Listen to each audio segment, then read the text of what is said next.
Welcome to Avaya, Amy. Oh, thank you so much for having me. This is menopause is an underserved topic, so I'm so glad that you're doing this event. Yeah, well, thank you so much for being part of it. And I'm so excited that you're willing to talk about a very specific thing as it relates to a greater topic today as far as PCOS goes. To start us off, will you just share how you got into the work that you do today? Of course, I think a lot of people in this health and wellness field have a story of their own, and I was that woman that felt way too young to feel so old and sick and tired of feeling sick and tired at age 30. Wasn't until I was 31 when I finally got a PCOS diagnosis, which is really late because most women see signs and symptoms in adolescence. So I went for a good 15 years before I received a diagnosis and was offered the birth control pill, the diabetic drug metformin, which both made me feel worse than without them. And I was feeling pretty darn crappy. Um, and so being so young and feeling like I had so much of life ahead and I just couldn't go on living like this. And conventional medicine really didn't have much to offer me in terms of solutions. I really was trying to research and look for an alternative way of healing. And after many years of trying to piece together different aspects of holistic healing, I put together a protocol that made me feel better. I lost the brain fog, I lost weight, the markers of inflammation and insulin resistance all decreased, and my fertility increased so much so that I got pregnant at 37 without any fertility. It was a surprise, without any fertility treatments after doctors told me I'd never get pregnant again without fertility interventions. So when I had two boys previously through the help of fertility um, services, and then had a little girl. And I think having that little girl and knowing that she's 40% more likely to get PCOS because she has a PCOS mother, I really wanted her to feel like PCOS wasn't the it didn't mean a less than life, that it was an opportunity to live like a diva. Hence, why I started PCOS Diva. I love that. I love that. Thank you for sharing your story and how you got to where you are. And I love the diva. That's very cute. Oh, um, Given your history, obviously we're talking about PCOS and menopause. I don't actually even have much information personally for PCOS. So can you share what that is? Sure. So PCOS, it affects now experts think to up to 20% of women have some aspects of PCOS. The acronym PCOS stands for polycystic ovary syndrome, and it's somewhat of a misnomer because PCOS, while often diagnosed by an ultrasound that shows these multiple cysts around your ovaries or polycystic ovaries, women can have PCOS without having polycystic ovaries. And it's very common in menopause for a doctor to look at your ovaries and your ovaries look fine. You don't have that polycystic appearance of your ovaries anymore. But PCOS is not really a, a condition of the ovaries per se.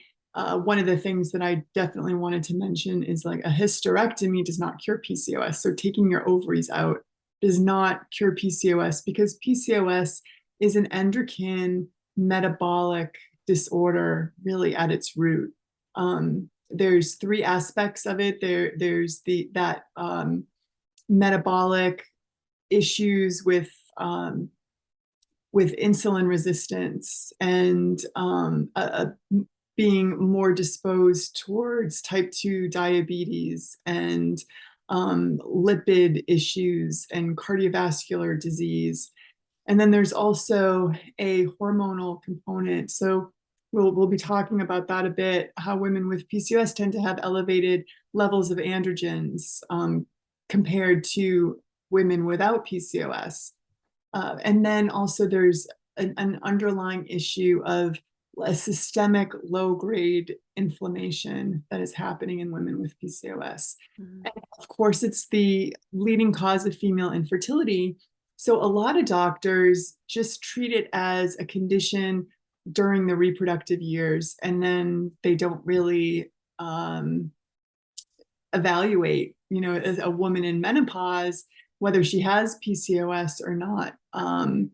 And because 50% of women are undiagnosed, it's very likely that there are women that are listening that had problems with elevated androgens, such as hirsutism or hair growth or hair loss or acne, and just never really got a good reason why that was happening, or may have had cycle issues all of their life. But then once they hit their 40s and perimenopause, their cycles became normal. So it never was something they brought up with their doctor. So we can talk a little bit more about PCOS and how it sort of presents in menopause. That would be great. Yeah. So there is not, there's not a lot of concrete understanding of what truly causes PCOS. There is no cure for it. And there's just, it's woefully underfunded in terms of research. And because it's primarily doctors think of it as a fertility issue, most of the studies are done on women in their reproductive years. So there just are not a lot of studies done on women with PCOS and menopause, and that's really unfortunate. But we do know that women with PCOS find that their cycles actually improve as they age. So you may have had in your 20s and 30s long cycles, like 40 something day cycles, but then your cycles in your 40s going through perimenopause shorten to that 28, 29 day cycle.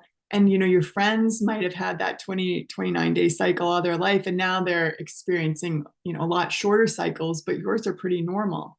That's very typical in women with PCOS. They also tend to remain fertile longer, and there is some indication that they can enter menopause at a later age. So if the average age is 51, there's a study that shows that it's about 2 years later than women without PCOS. So,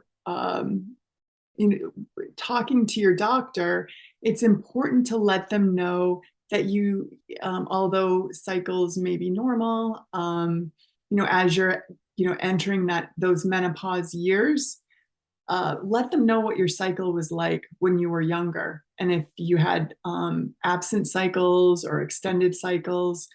The other issue with PCOS, as I had mentioned, was androgen, so elevated androgen. And young women tend to, with PCOS, are really affected by those elevated androgen levels. But those levels do fall off later in life. And interestingly, by the time you've reached menopause as a woman with PCOS, your androgen levels, although they're still a little bit elevated over when you compare it with a woman without PCOS, her androgens are elevating during menopause. So yours are sort of coming down, hers are kind of elevating, so it somewhat equals out. So that would again be something to talk to your doctor about if you had those symptoms of elevated androgens earlier in life, like I had mentioned.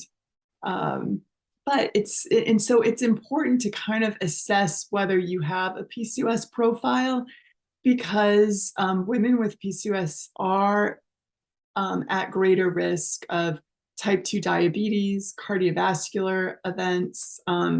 There is some indication that if you didn't cycle throughout your life that you're at elevated risk of endometrial cancer or uterine cancer. So it's good to have a full picture when talking to your doctor if you could be potentially at risk for these factors because you have PCOS.